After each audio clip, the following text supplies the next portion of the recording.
Shorts it for Cooper. Hits him in stride. Cooper stays in bounds for the touchdown. Wow.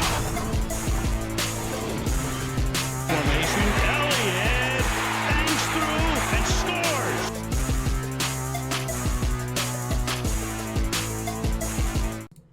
Hey guys, what's going on? Space Cowboy here. Welcome back to the channel, and today we will be finally covering the Jason Garrett era of the Dallas Cowboys that ranged from 2011 to 2019. Now, you can include partially the 2010 season, but I'm not going to do that because, you know, I feel like going through a full season with the head coach is where you should start evaluating them. They have a whole process with the offseason and stuff like that to get things antiquated and all that other stuff. That's why I'm gonna start in 2011. So we're gonna be reviewing the seasons. We're gonna talk about each of the seasons, see what the Cowboys did right, what the Cowboys did wrong, what can they learn going forward. Now, I will say I don't want to spend so much time on individual games unless there is points of note that I want to bring up. That is all I'm going to say there. So, also before we dive in, if you could, make sure to leave a like, subscribe if you're new, and also hit the notification bell. This will be a longer video, so please feel free to put this in another browser, sit down, listen. I don't particularly care how you hear this audio, but with that being said, let's get started. So, Jason Garrett, his tenure at the Cowboys can be easily summed up as missed opportunities. So, missed opportunities, indeed. So, to start things off, what did the Cowboys do draft-wise to kind of start this era? Well, they drafted Tyron Smith. He was seen as one of the best tackles in the draft. He was really young. I think he was like 19 or 20 when we drafted him. And, you know, he's been a staple on that offensive line. I know we question his health nowadays, but the fact of the matter is Tyron Smith has been the best tackle of this decade, in my honest opinion. And I think that, specifically the left tackle position, I think that Tyron was a fine addition, and it really set the tone to kind of start things off. But then once the seasons began rolling, you know, we'll be talking about that. So Tyron Smith, fantastic selection. He's a, you know, we'll look back at him as a Hall of Famer probably. You know, you got Bruce Carter, solid value. DeMarco Murray, solid value. Dwayne Harris, and you had a couple other guys. I'm only going to be looking at notable players that the Cowboys seem to have gotten you know, some value out of. So that draft, looking back on it, solid for its time. I mean, you have Tyron Smith still on the roster, and he's an all-pro player. Looking at the 2011 season, you know, obviously there are things that happened during the season that, you know, you can point to. You know, the notable game would have been the New England Patriots game. The Cowboys were up 16-13 at one point, and they lost it at the very end. That was one game. I mean, this was the game where Romo had a punctured lung. That was the San Francisco game where they won in overtime.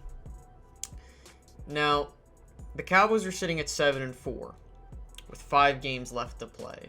They really controlled their own destiny. I mean, you know, obviously the Giants and the Eagles, they were all in that mess towards the end of the season. The Cowboys are sitting at 7-4, and they finished 8-8. Okay, obviously, you know, when you look back, hindsight's 20/20, but I mean, when you're sitting at 7-4, and then you look at how the division ended, you had 9-7, 8-8, and 8-8, and more importantly, you lost back-to-back games to those teams. You lost to the Eagles and the Giants to finish off the season, and then the Giants went on to win the Super Bowl. You know, we're gonna look, you know, when you look back on this season, I mean, I don't want to say this isn't a microcosm of the season, because really the team was, you know, while it had talent, the Cowboys were still in that period of putting things together. So they did improve from that 6-10 mark from 2010, but they did fail to win the division title, and they improved by 2 wins. Now moving into 2012. Now 2012, this draft, it's horrible. I mean, the only player that's left is Tyron Crawford. And then again, he hasn't been super productive as we thought he was. You look at Morris Claiborne. We traded up to get Morris Claiborne. They traded their first and second round selections to move up to acquire him.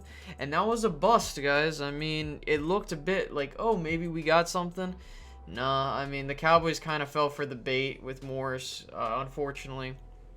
And it was ultimately a bust, and it hurt them.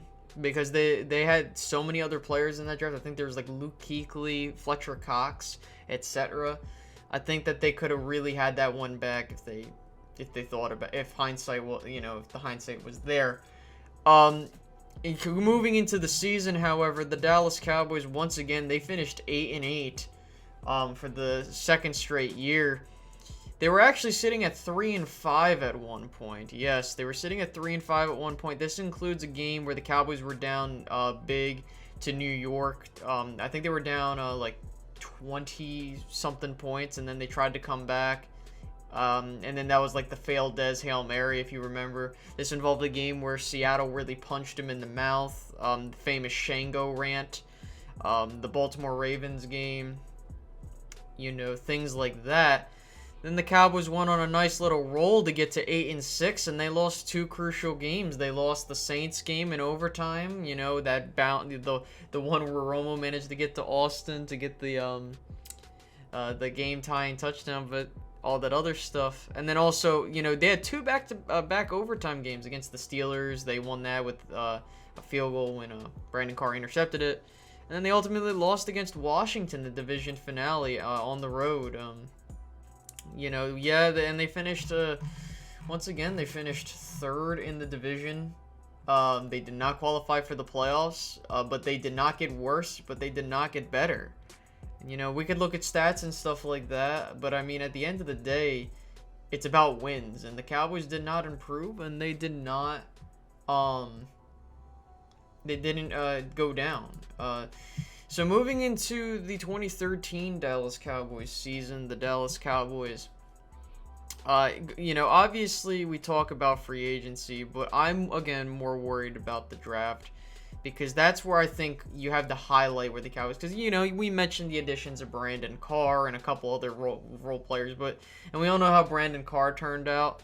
I will say that while he was relatively healthy, he just didn't fit the scheme at the time. But, I mean, other than that, there really were no notable free agent additions, to my knowledge, unless someone could jog my memory. But no, getting back to the whole situation. So, in 2013, the Cowboys actually traded down to the 31st pick with San Francisco, and they got an additional third-round pick. That ended up being Travis Frederick, arguably, in my opinion, the best center in the league. A home run hit for the Cowboys. They got another third-round pick. They got Gavin Escobar in the second round. They thought they could maybe pair him with Jason Witten. That really didn't turn out. At the time, it looked like a solid idea, but they could have gotten like a guy like Travis Kelce and stuff like that, possibly. Terrence Williams, J.J. Wilcox, Joseph Randle. I mean, the Cowboys got a decent amount of value out of this draft, considering what, I understand that they got an additional third-round pick. And yes, J.J. Wilcox, but not the greatest. I mean, solid for what he was. You might have argued, I would have to look back at that full draft. But, I mean, as for what the Cowboys did, again, another good draft in terms of that. Unfortunately, Travis Frederick's the only guy still on the roster, but to get some of the value out of their late round picks, I mean, I wish they would still be around, or they would have contributed more to legitimize them staying around, but unfortunately not the case. So yeah, and we all know about Joseph Randle. Now, 2013, a lot of people cited this as okay, Jason Garrett really has to get it done. He had 2 seasons where, he's putting his program together. And then, this was the infamous year where the Cowboys had one of the worst defenses in their history. It was just egregious. I could tell you that. I mean, you had a shootout versus Denver. You had 2 games, notably Detroit and Green Bay, where you were up and you lost that at the very end. The infamous New Orleans Saints game where they gave up I think it was like the most first downs in a game by a team, and that was New Orleans. I mean, the Cowboys had some close games here, and it kind of, this year in 2019 really reminds me of the 2013 season where the defense was sort of lackluster. But yeah, I would argue that the 2013 defense was way worse because of, the injuries to wear and stuff like that. The Cowboys, their best peak was 7-5, and then they ended up losing 3 out of their last 4 games to finish 8-8 for the 3rd consecutive year. And missing out on the playoffs again. This time they're 2nd in the East, but this was the year a lot of people were putting Jason Garrett on notice. They were like, hey, he's got to do something or he's out of here. I mean, 3 straight years of 8-8. Doesn't look like he's, doing it right. All that other stuff. And then we fast forward into 2014. 2014, the Dallas Cowboys, arguably their best season of the decade, if you're talking about, how well the team was. We can argue if the 2016 team was better. I mean, record-wise, yes, but I'll get into that momentarily. The 2014 draft, you had Zach Martin with their first selection, home run, future Hall of Famer. Clearly, he's been to the Pro Bowl every single year that he's been in the league. An amazing selection. I know a lot of people were clamoring for Johnny Football, and thank God they didn't go that route. They then traded up to get DeMarcus Lawrence with the Redskins. They traded their 2nd and 3rd round selections to get him, and a good pass rusher, to be honest with you. One of the better defensive ends in the league. People will say no, but, I mean, he has value to this team. I mean, when you get a stud defensive end, I understand that his sack numbers weren't good. Recency bias will definitely affect that. But DeMarcus Lawrence was a solid selection. I know he broke his leg, I believe, to start his rookie year, but ever since then, he had 8.5 sacks, and he grew every single year. And then you had like Anthony Hitchens, who you got solid value for, and a couple other random guys, but otherwise, only 2 players remain from that draft class, and 2 great ones at that. And then if I gotta mention, I don't really like talking about the offseason, more so free agency, because again, that's a whole nother thing. This was a year where the Cowboys lost to Marcus Ware and Jason Hatcher. A lot of people were like, oh my God, this defense is going to be like they were predicting this defense to be the worst in NFL history. Okay. And then Sean Lee then gets injured in a team activity in May. And everyone thought they were going to be horrible. They felt that the Cowboys were, they weren't ready. They were too maligned at the defensive side of the ball to really take that next step. And then lo and behold, and also, with Tony Romo's back injury in 2013, a lot of people had question marks about this team.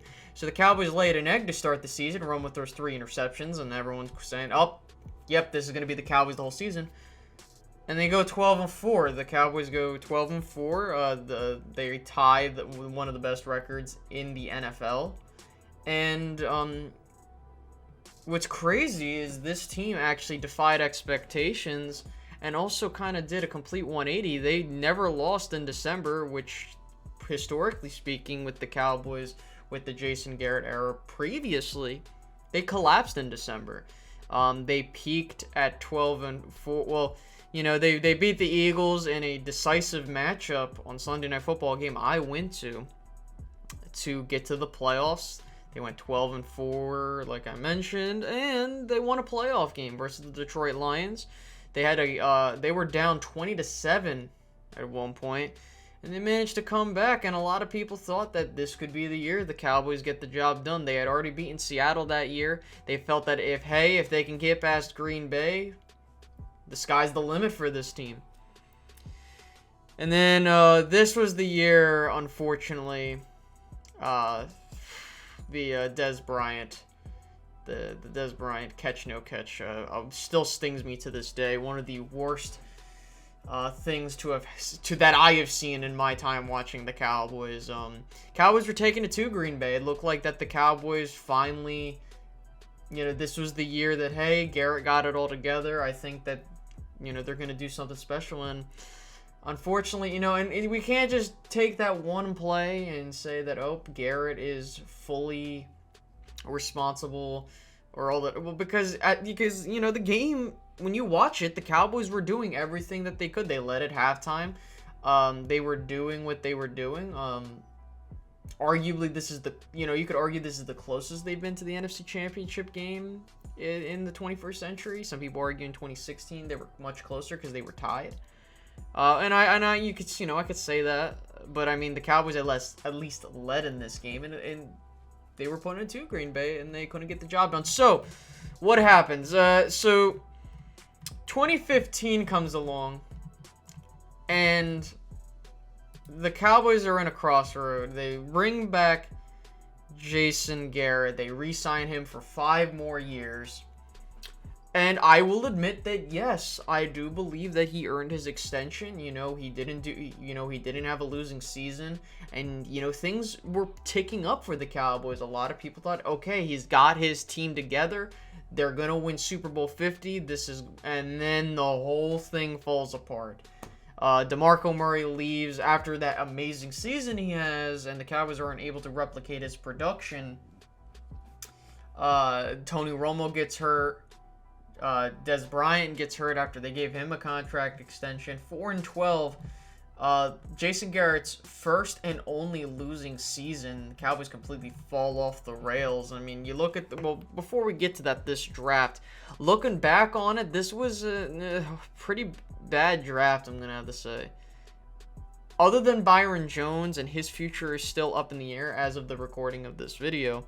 Randy Gregory, solid chance. We saw what he can do, but he can't stay on the field. Chaz Green, Damian Will. I mean, he had a couple role players, but probably one key role player, maybe Jeff Swaim here and there. But other than that, the 2015 Cowboys draft was lackluster, to say the least. And unfortunately, the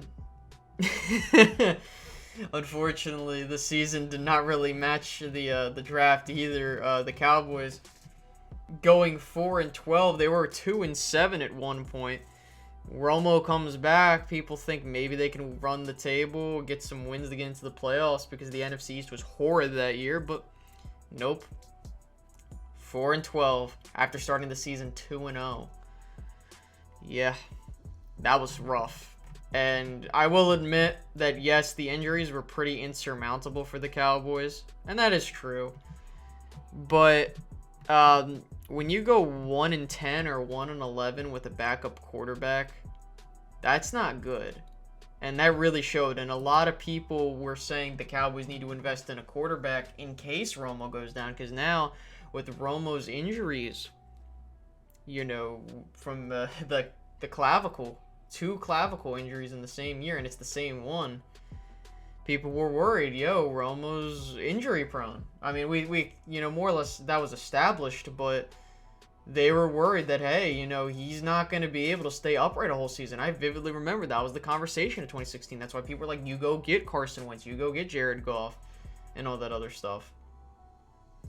And so when you look back, and then as we get more detailed now, because, with the recency, with this Dak Prescott era, as to allude to it, going to the 2016 draft, Cowboys needed to decide what they wanted to do. they basically, there was a lot of speculation, Joey Bosa, Jalen Ramsey, etc. They had the 4th overall pick, and they went with Ezekiel Elliott.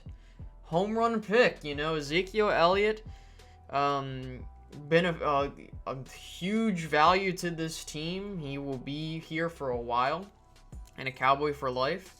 And the Cowboys hit a home run there. Jalen Smith, he just recently got selected to the Pro Bowl. I know a lot of people were criticizing him this year. He wasn't his best, but listen, the Cowboys hit a home run there with Jalen Smith. You got a starting linebacker, and a good one at that. Malik Collins, solid, but could, not the greatest. Charles Tapper, we were all like, oh man, Charles Tapper. And then you see Dak Prescott. Now, Dak Prescott, this was an interesting pick when people were looking back on it, because a lot of people thought, hey, this is the guy we can develop. And,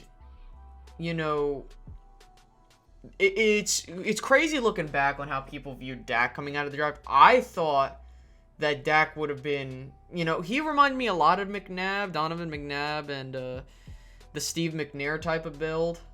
And I was like, at first I was thinking, well, I would prefer we get the quarterback so that we don't have to worry about that. And it's funny because, for hindsight, I actually talked about Carson Wentz. I said maybe the Cowboys, because I didn't realize his stock was going to rise when I remember talking about that. I believed that Carson Wentz, was not. I thought, him and Dak, I think, were going to be in the same boat. I thought Dak was going to be a 2nd-round pick, 3rd-round pick. I wasn't expecting Dak to drop to the 4th round and, us taking him. And I'll admit that. People can question my thought process and everything, but hey, Cowboys got their guy at the end of the day, and here we are. Anthony Brown, Kevon Frazier, Rico. But hey, Cowboys got their guys. So, and this was going to be looked back at as one of the best drafts in arguably Cowboys history. You get a franchise quarterback, franchise running back, as a franchise linebacker. And that's a fair point to bring in. So, how did the Cowboys do in 2016? Well, Tony Romo goes down.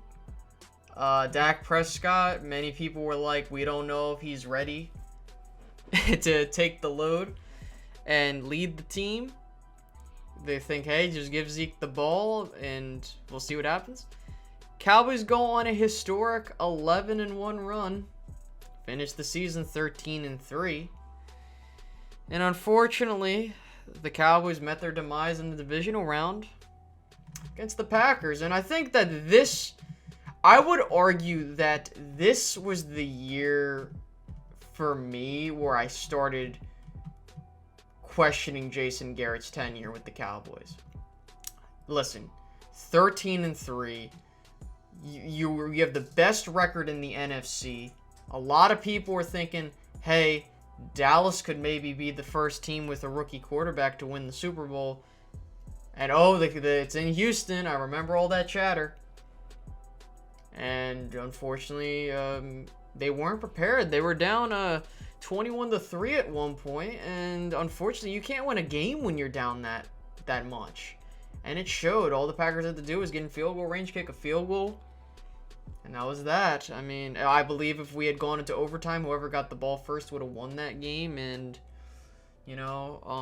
I think that playoff game really, changed a lot of people's minds about, okay, Dak's our guy. Because I know a lot of people were saying, hey, we got to get Romo back in there. He earns it, blah, blah, blah, blah. But, this was a turning point in the Cowboys franchise because you got your new quarterback and you usher in a new era, successfully transfer from one guy to the other.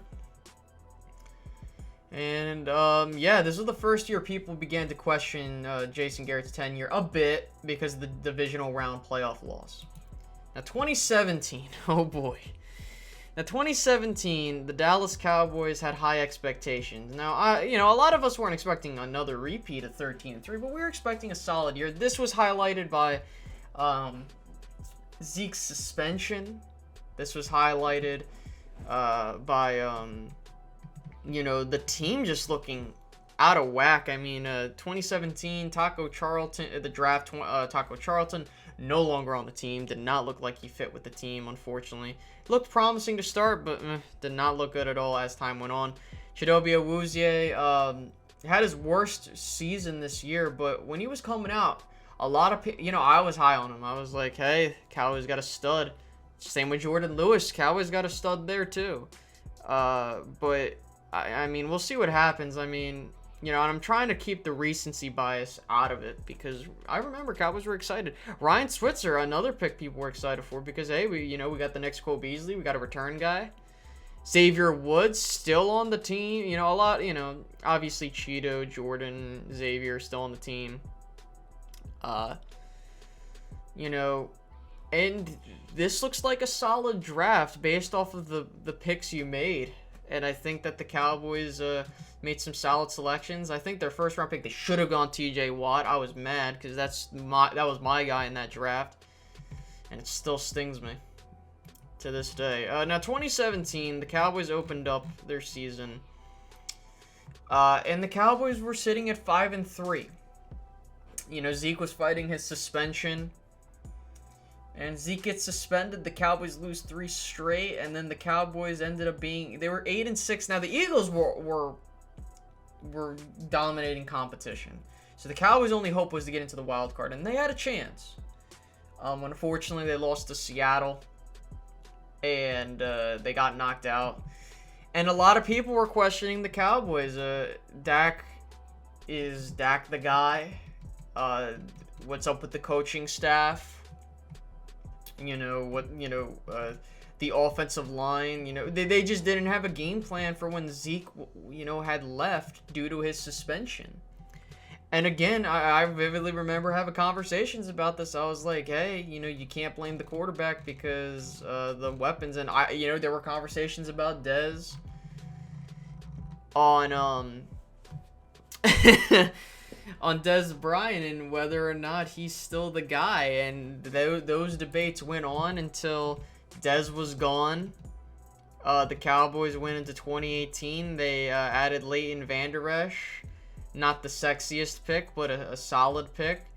Connor Williams, Michael Gallup, Dorrance Armstrong. And now you're seeing a lot of players that you still see on the team for the most part. And the Cowboys, wow. I mean, with the Leighton Vander Esch pick, really propelled this team, especially with what they're, it continued to solidify a foundation on defense. And while the Cowboys, they went 10-6, they were sitting at 3-5 that year. I will say that the Cowboys, in fact, did a pretty good job. Now, again, this is just 2 years ago. A year or two ago. But, I mean, Michael Gallup, he's rising. Connor Williams looks like a solid starter at left guard. Leighton Vander Esch looks like a star linebacker when he's upright. And, you had a couple other project players that the Cowboys, still have. And we'll see what happens with them. But overall, I mean, this 2018 season also was highlighted by the acquisition of Amari Cooper at the trade deadline. The Cowboys are sitting at 3-4. The offense looks super inept. And then they added Amari Cooper into that fold. And he propelled the Cowboys to a 10-6 record. They went on a 7-1 run to finish off the year. And they won a playoff game. And they unfortunately met their demise in LA against the Rams, getting run over. But hey, the Cowboys, they look like that maybe they got something going for 2019. And a lot of our expectations were high. The Cowboys brought in Randall Cobb. They brought in, they re-signed their players, Robert Quinn. All those other things. The Cowboys had a huge expectation to fill. Okay, they didn't have a first-round pick. They had Tristan Hill, Connor McGovern, Tony Pollard, all these guys. And I'm not going to say, obviously, right now, Pollard looks the best out of that bunch. I can't say much at this point because time will tell how this draft looks. But yeah, I mean, the Cowboys looked like, hey, they're ready for a Super Bowl run. It was a do-or-die season, you know. This was a year where Dak Prescott, people were saying, if he can't get the job done, we got to move on. Same thing with Amari. I mean, and you saw some contract extensions here and there. But you look at this season. Cowboys, they started off well, 3-0. People were like, that's the team that's going to go to the Super Bowl. You know, this is the team to do it. They lose 3 straight. You know, they lose to a Drew Brees-less Saints team. They lose to the Packers after being down 31-0. They lose to the Jets, who hadn't won a game at all that season yet. Cowboys are sitting at 3-3. Question marks. You know, I think that, you know, while I still felt that Garrett should not have come back, and more specifically, this is the time where I know in 2017 I was getting really irritated with Jason, but it was really this season that put the nail in the coffin from me, I should say. You know, the Cowboys are sitting at 5-3. You know, hey, all they got to do is just keep the course and they'll win the division. You know, the Eagles didn't look that impressive. The Giants and Redskins were in the tailspins. Sitting at 6-4, they lost 3 straight games.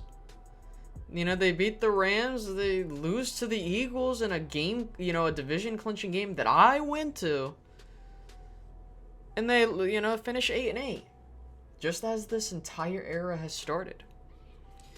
And Jason Garrett, he admitted, we don't use analytics. We don't do all that nonsense. We just look at the film day by day. We try to improve in all 3 aspects of the game. The process, the clapper, whatever the hell you want to call it. Cowboys missed the playoffs and finish 8-8. And now we are here in 2020. Jason Garrett is no longer here. And we are now entering a new era in this new decade, with Mike McCarthy at the helm. Now the question is, after going through this entire thing, is Jason, like, what are we going to remember? Well, the Cowboys drafted well. That I'll say. They kind of limited their free agency spending, aside from the Brandon Carr acquisition. They focused on paying their own guys. And, you know, when you miss the playoffs 6 out of 9 times, that's a problem. You know, Cowboys were in a position to where that number could be, if they do everything right, realistically speaking, the Cowboys, we could be talking about how they won the division. Let's see, 3, 4... what, 8 out of 9 times? We could be talking about that if the ball bounces the right way. The only exception being 2017. I mean, missed opportunities. Jason Garrett, you know, he got his extension deservedly so at the time. And that's a fair thing to say. But when he can't get past that second round, that was it. I mean, Jason Garrett only has 2 playoff wins. He has 3 division titles, no wild card appearances. That's it. I've gone on for 30 minutes. I understand you guys probably are, oh my god, this dude is going on and on and on. But in order to know where we're going, we have to learn from the previous mistakes of the past and see what we can do. So what do? Well, we brought stability over the past 9 years. The Cowboys managed to get stabilized. They kind of managed to bring a roster together to win. But at the end of the day, the coaching staff couldn't get this team prepared. Yes, there were times where the players did not play well. But this period of the Dallas Cowboys will be forever known as the time and period where the Cowboys had a talented roster for the first time in years and could not get the job done. Now, I think I've said enough. I know I didn't go into every full detail like anyone really matters, but if you guys could, please leave a like if you made it to the end of this video. Subscribe if you're new. I greatly appreciate you guys making it to the end of this. Feel free to leave in the comments how you feel about the Jason Garrett era. You know, what are your takeaways? What do you think the Cowboys can do going forward? All that other stuff. So, with that being said, guys, I will see you guys later. Peace out. Bye-bye. I used to live in Sin Cities like Bruce Willis, but I'm Jackie Chan, karate chopping, I'm still kicking. I used to be chopped and screwed, I'm little flipping. Now I'm nice, Mike Jordan, so who's pippin'? I'm running man, you the running man, you still slipping. I hit records, you swinging, it's still